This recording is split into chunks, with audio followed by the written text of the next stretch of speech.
Good morning, students. Today we are starting a new chapter in class 10 biology, and that is genetics.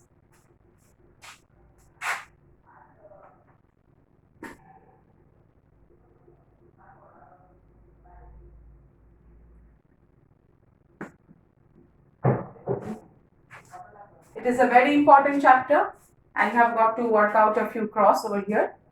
That is, I'll teach you about those. That is monohybrid cross, dihybrid cross. So you have to do the cross and you have to find out the ratio in each case. And there are a couple of definitions which you have got to learn. Okay, and so not much to do from this. Just the definitions and a few crosses, and few reasons are also there. So first, when we begin the lesson, we have to first know the meaning of genetics. What is the meaning of genetics?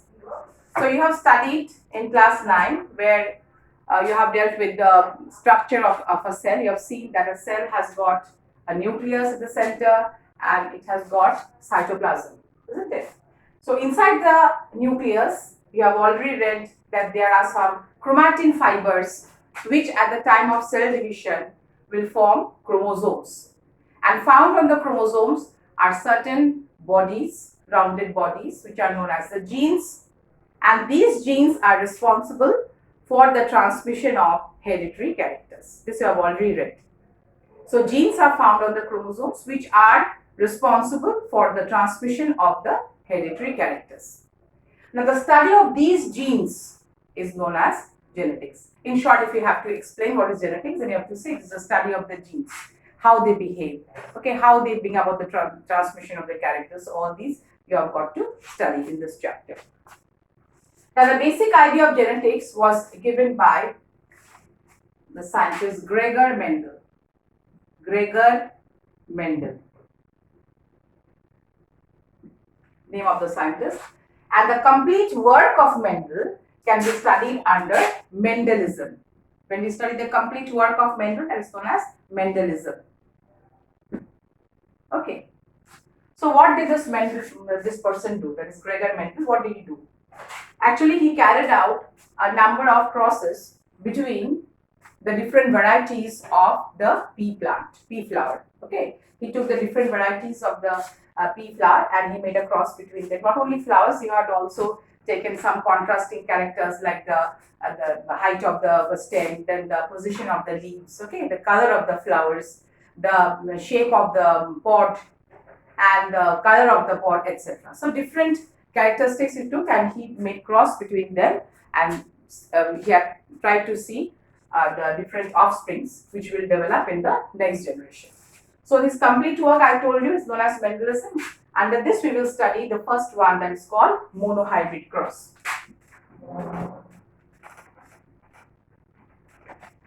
Before I start monohybrid cross, I would like to tell you that the plant that was chosen by Mendel was a pea plant. The common name is pea. Okay, so it was a pea plant on which he carried out his crosses. The different experiments that he did was on pea plant. Okay, and if you ask the common name, you can call it garden pea. Garden pea is the common name of that pea plant. What is the scientific name of the pea plant? Pisum sativum.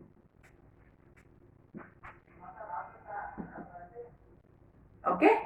Now you know the rules of writing the scientific names. That first name is generic name, second name is specific name. First name always starts with a capital letter, second name starts with a small letter, and these two names are underlined separately. So if they ask you what is the common name of the plant on which Mendel carried out his experiments, that is known as the garden pea, and the scientific name is Pisum sativum. So what experiments did he carry out? Let's start with the first one, that is monohybrid cross.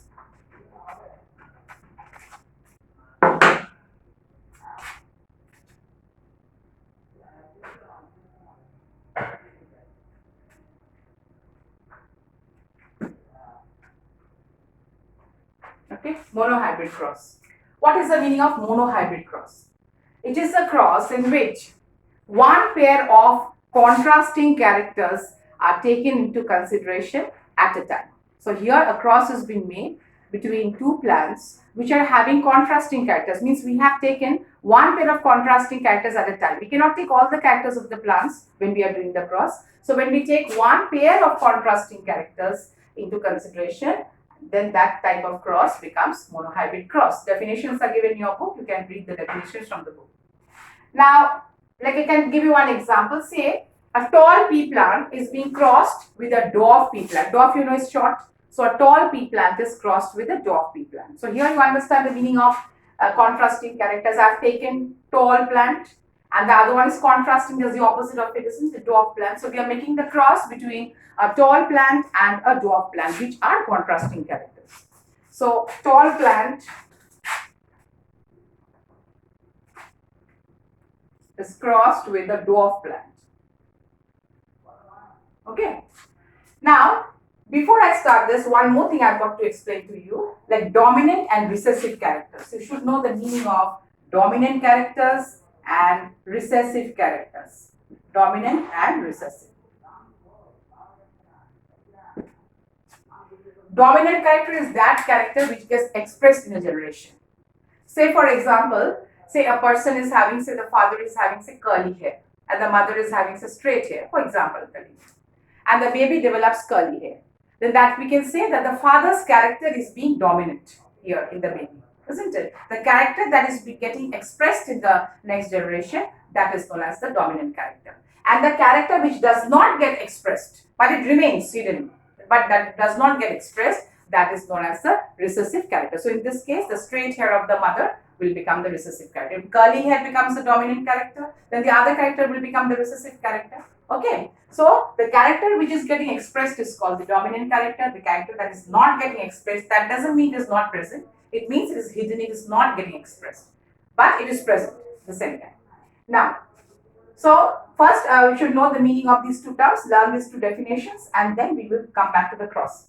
So tall plant, dwarf plant, one pair of contrasting characters. Now if the tall is this particular character that is tall, this is a dominant character. Means the individuals which will be formed in the first generation, they will all appear tall. That means tall is a dominant character, but the other one, that is dwarf, will not be expressed in the first generation, that's F1 generation. I'll come to that later. So this character is present, but it is not getting expressed. It is being masked. It has been hidden. It is not getting expressed. Okay. So how do we represent the tall plant? We represent the tall plant by capital T, capital T. Tall plant. We'll take the first letter of the dominant character. So out of these two characters, you know, tall is dominant over dwarf. That will be given in the cross. If you get it for the exam, it will be given which one is the dominant character. Or even if it is not given, you have to keep in mind that tall is dominant over dwarf. So dominant character, for dominant characters, you have to always take the first letter, that is T, and that should be written in capital to show it is a dominant character. So this tall is represented as capital T, and the dwarf is represented, we'll use the same letter but small letters, means small t, small t. So just by looking at it, you can make out that this is the dominant character because it's represented by the capital letter, and this is a small one that is represented by the small letter. I mean, the recessive character is represented by the small letter. Now what will happen here? This is just the beginning of the cross.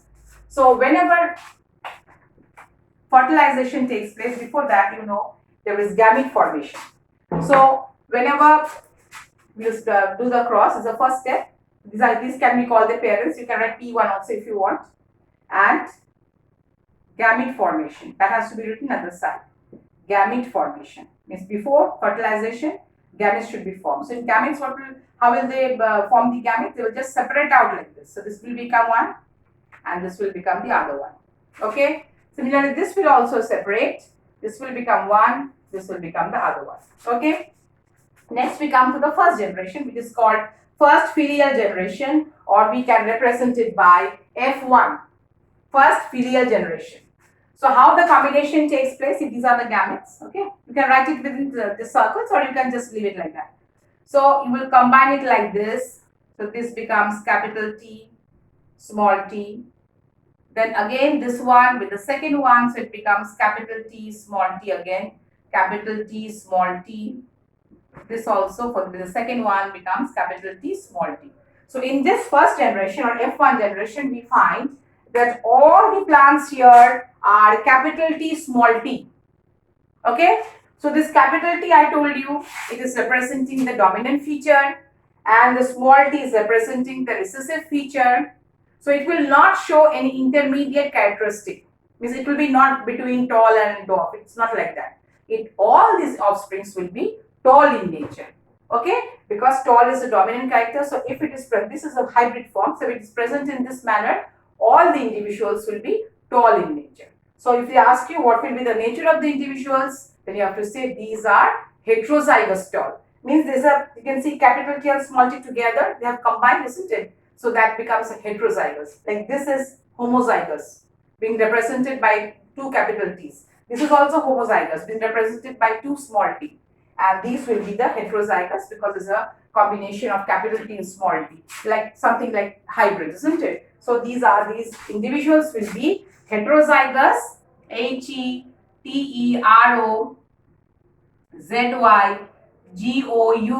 I hope all of you can see the board. Heterozygous tall plants, because tall plants are dominant over the dwarf plants. And what type of tall plants? Heterozygous, because here you can see one capital T and one small t are present. This way it is different. This type of tallness is different from this type of tallness because it is represented by two capital T's. This is called homozygous state, okay, or pure state, and this one is called the hybrid state, or you can call it the heterozygous state. So all these plants will be heterozygous tall. So I've got the first part of the cross. Now we have got, you can see that all the plants are capital T small t. So we will take two from these four, and we will go to the second part of the cross.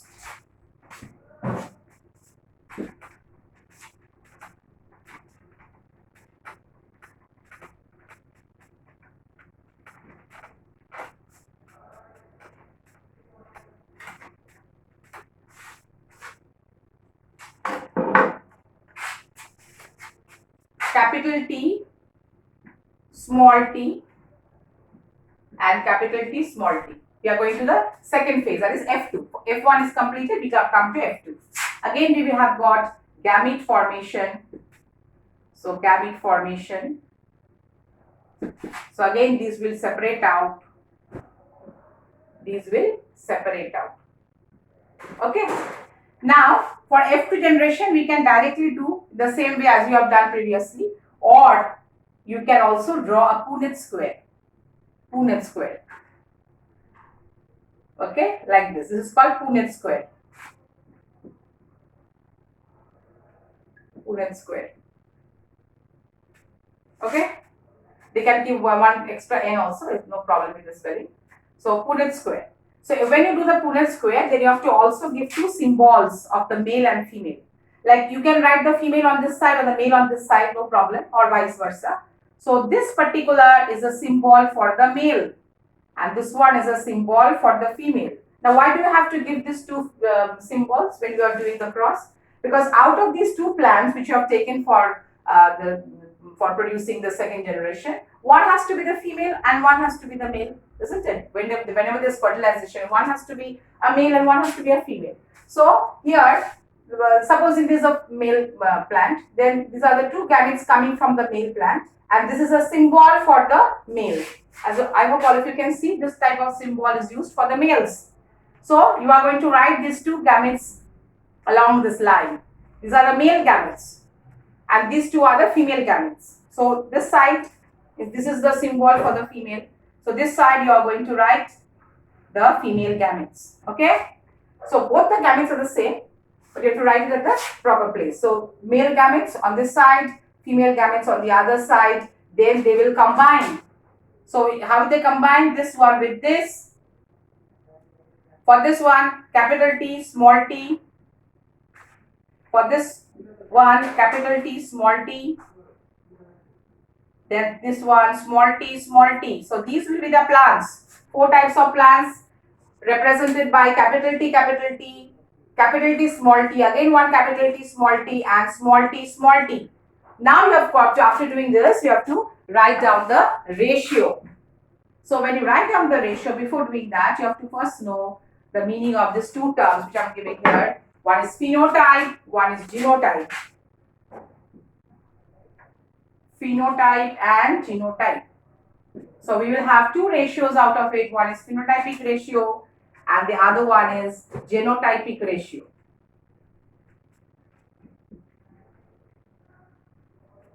Okay. Phenotype means when we consider the external appearances or observable characteristics, the characteristics which you can observe, those are called they represent the phenotype of the individual. Okay. So when we find out the ratio based on the external characteristics, that ratio becomes phenotypic ratio. And genotype means the internal or the genetic constitution. Okay, the combinations, whether it's heterozygous or homozygous, you have to use these terms. Okay, so when this combinations are studied, internal combinations or genetic combinations, then that is known as the genotype. So when we find out the ratio on the basis of the genotype, it is known as genotypic ratio. In phenotypic ratio, you have to see how these plants look like. This one is a tall plant, capital T is a tall plant. This one is also a tall plant. I told you, they are heterozygous tall, but they are tall. This one is also a tall plant and this one is a dwarf plant. So how many tall plants do you get? You get 1, 2, 3. 3 tall plants and you get 1 dwarf plant.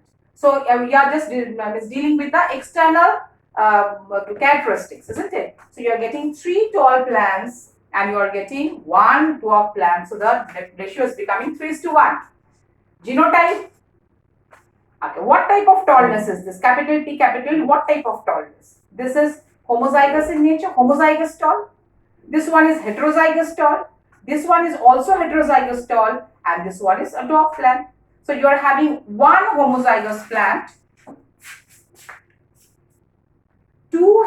one homozygous tall plant, 2 heterozygous tall plant and 1 dwarf plant. So the genotypic ratio becomes 1:2:1. Is it clear? So the cross is complete. This is monohybrid cross. So for practice, I will give you one more cross. You can practice it at home. You can write down that a cross is made. A cross is made between a plant bearing red flowers, between a plant bearing red flowers and a plant bearing white flowers. And a plant bearing white flowers.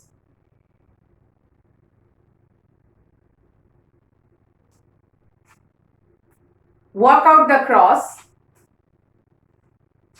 and give the phenotypic and genotypic ratio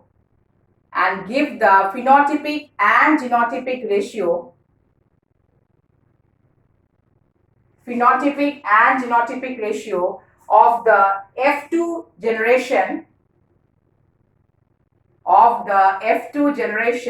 given that